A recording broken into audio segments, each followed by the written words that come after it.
नमस्कार दोस्तों, wealth sky की एक और नई इंटरेस्टिंग वीडियो में आप सभी लोगों का स्वागत है। मेरा नाम है सुधीर और बात करेंगे इस वीडियो में हम निफ्टी एंड बैंक निफ्टी के बारे में। दोनों के चार्ट को अंडरस्टैंड करेंगे, समझने की कोशिश करेंगे। कल सेंसेक्स की एक्सपायरी होने वाली है, क्या बड़ा मोमेंटम आएगा या फिर साइडवेज रहेगा, इसको हम अंडरस्टैंड करने की कोशिश करेंगे। तो जल्दी से इस वीडियो को स्टार्ट करते हैं।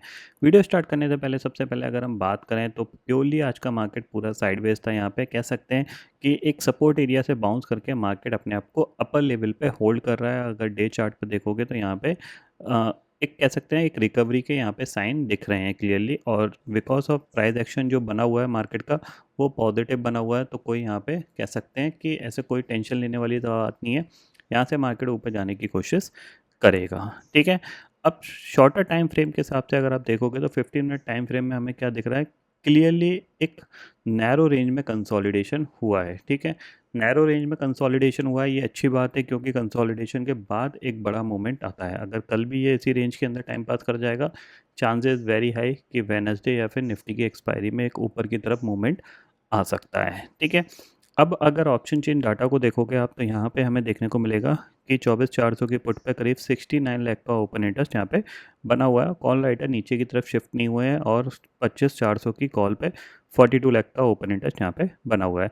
अब जो इंपॉर्टेंट लेवल है वो 25,500 है। 25,500 के ऊपर निकले हम तो फिर हम ऊपर की तरफ बढ़ना स्टार्ट कर देंगे, ठीक है, क्योंकि यहीं पे करीब करीब 95 लाख का ओपन इंटरेस्ट कॉल साइड पे बना हुआ है। तो इनकी शॉर्ट कवरिंग मार्केट को सपोर्ट करेगी ऊपर जाने के लिए, ठीक है। अब देखो, चैनल के अंदर बंद हुए हैं और जब हम एक चैनल के अंदर बंद होते हैं तो इसमें क्या होता है कि इसमें जाहिर सी बात यह है कि इसमें ये चीज़ को समझना थोड़ा सा मुश्किल होता है कि मार्केट किधर ब्रेकआउट करेगा, किधर ब्रेकडाउन करेगा। बट मैं यहाँ पे अज्यूम करके चलता हूँ कि मार्केट ऊपर की तरफ ब्रेकआउट करेगा। तो सिंपल ये चीज़ है, अगर 25,400 के करीब मिलता है, यानी ये लो के आसपास कहीं निफ्टी मिलता है, तो हम क्या करेंगे, बाय करेंगे पहली चीज़। इवन अगर 24,480 के ऊपर भी निकलने की कोशिश करता है और 500 के ऊपर सस्टेन करने की कोशिश करता है तो भी हम क्या करेंगे, बाय करेंगे, ठीक है। अब यहाँ पे एक चीज़ ध्यान में रखिएगा, ये जो पर्टिकुलर ट्रेंड लाइन आ रही है नीचे ना, ये एक रेजिस्टेंस वाली है, ठीक है। तो क्या है, अगर आप इसके ब्रेक होने पे बाय करते हो तो बहुत अच्छी चीज़ है, क्योंकि यहाँ पे क्या एक ब्रेकआउट होने के चांसेस बनेंगे। तो ये ट्रेंड लाइन पे आपको नज़र रखना है, ठीक है। और नीचे मैंने आपको ऑलरेडी बता दिया, ये पर्टिकुलर एरिया जो है ना, ये आपका 25,375 से लेके 25,330 का ये जोन जो होगा, ये प्योरली आपके लिए बाइंग जोन होगा। तो आप जोन के अकॉर्डिंग कामकाज कर सकते हो, ठीक है। अब बैंक निफ्टी की बात कर लेते हैं। तो बैंक निफ्टी भी आपका ऑलमोस्ट कह सकते हैं एक कंसोलिडेशन में ही है, कुछ ज़्यादा इसमें भी हमें कुछ देखने को नहीं मिला है। 57,000 के आसपास ये टाइम पास करने की कोशिश कर रहा है, ठीक है। अब कल सेंसेक्स की एक्सपायरी होने वाली है। अब देखो, दो ही पॉइंट है यहाँ पे। 53 जो 83,500 है, यहाँ पे ये रेजिस्टेंस फेस कर रहा है। तो जाहिर सी बात है कि इसके नीचे ही कहीं एक्सपायरी हो सकती है, ठीक है। तो इसका मतलब क्या है कि मार्केट कहीं ना कहीं आपको इसी जोन के अंदर ही कहीं टाइम पास करता हुआ दिखाई दे सकता है। आपका करीब करीब 83,200 आप मान के चल सकते हो। अब इसका राउंड फिगर अगर हम बात करें तो दो पॉइंट पे राउंड फिगर है। एक आपका 83,000 पे है, ठीक है, और एक है आपका 83,500 के आसपास का। तो अगर ये ऊपर से नीचे आने की कोशिश करता है, नेगेटिव प्राइस एक्शन बनाएगा, तो फिर कहीं ये 83,100 83,200 के आसपास एक्सपायरी दिखाएगा, ठीक है।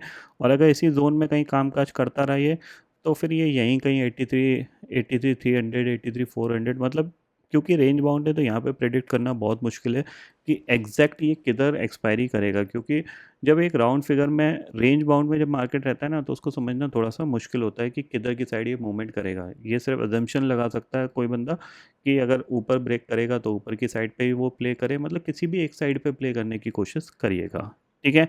ये ध्यान में रखिएगा। अब रेंज बाउंड है तो यहाँ पे कुछ नहीं कहा जा सकता कि मार्केट किधर जाएगा। बट ओवरऑल जो ट्रेंड है वो पॉजिटिव है। तो मैं थोड़ा सा पॉजिटिव साइड की पे बिहेव करने की कोशिश करूँगा। मतलब अगर 25,400 मिल जाता है, 25,375 मिल जाता है, इस जोन के अंदर मिल जाता है, जितना ये 25,400 के क्लोज मिलेगा उतना ही यहाँ पे एक अच्छी बाइंग बन सकती है।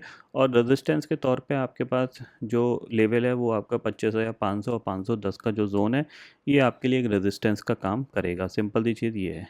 ठीक है ना, ये एक रेजिस्टेंस का काम करेगा। तो मोस्ट प्रॉब्ली कल का ट्रेडिंग सेशन थोड़ा सा साइडवेज रहना चाहिए और परसों या फिर निफ्टी की एक्सपायरी में एक मोमेंटम आना चाहिए।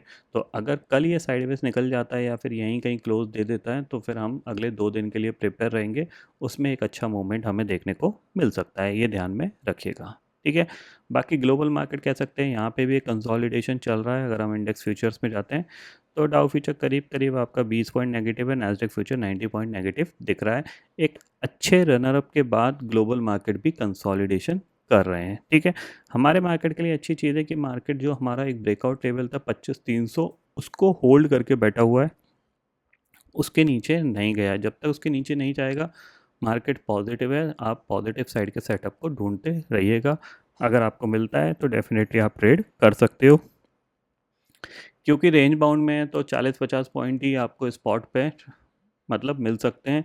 ऑप्शन की बात करें तो 10-20 पॉइंट ही आप कमा सकते हो, उससे ज़्यादा नहीं कमा पाओगे, ये ध्यान में रखिएगा। अगर आप बहुत इन द मनी जाके काम करते हो, 200 point in the money, 300 point in the money जाके काम करते हो, तब आपको 40-50 पॉइंट मिल सकते हैं। अदरवाइज़ आपको थोड़ा सा ब्रेकआउट का वेट करना चाहिए, और पॉजिटिव साइड पे ब्रेकआउट होगा तो बहुत अच्छी चीज़ है, क्योंकि फिर हमें ऊपर 25,700 तक के टारगेट देखने को मिलेंगे। ठीक है, तो इतना आपको यहाँ पे समझ में आ गया होगा। तो मेरी तरफ से यहाँ पे बिकॉज ऑफ रेंज बाउंड के चलते थोड़ा सा आपको एक आध लॉट में ही कामकाज करिएगा, थोड़ा सा आप अवॉइड भी कर सकते हो ये ट्रेडिंग सेशन, क्योंकि अभी रेंज है, रेंज के अंदर कुछ नहीं मिलना, ऊपर नीचे करता रहेगा और प्रीमियम डिके होते जाएंगे। ठीक है, तो फिलहाल दोस्तों इस वीडियो में इतना ही है। आई होप ये वीडियो आपको पसंद आएगा। वीडियो पसंद आता है तो लाइक और शेयर ज़रूर करिएगा, और चैनल को जो सब्सक्राइब कर लीजिए, क्योंकि मैं सुधीर लेके आता रहूँगा हर दिन आपके लिए नए नए वीडियो इसी के साथ। शुक्रिया दोस्तों, जय हिंद।